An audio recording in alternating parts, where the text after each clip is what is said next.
This year, things are getting wild. Over the last many months, I've been working behind the scenes with my friends over at Nature's Seed, the same company that has helped me produce the premium blue ribbon grass seed.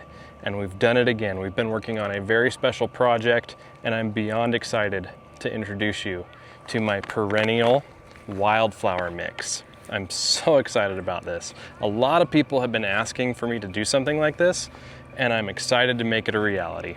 I love all of the different colors that flowers bring and add to a yard. There's no better way to complement your yard and your grass than with a beautiful mix of wildflowers. And I'm ready to add these to my landscape right away. These things are freshly harvested, ready to go in the ground, and I can't wait to see how beautiful they look and share them with you.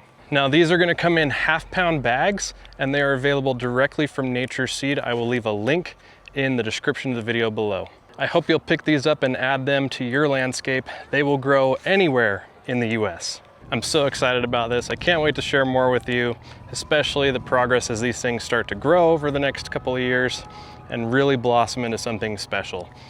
Cheers to spring, cheers to the start of a new lawn season. Thank you so much for watching. Follow along and subscribe for more helpful and entertaining lawn care content. I'll see you next time.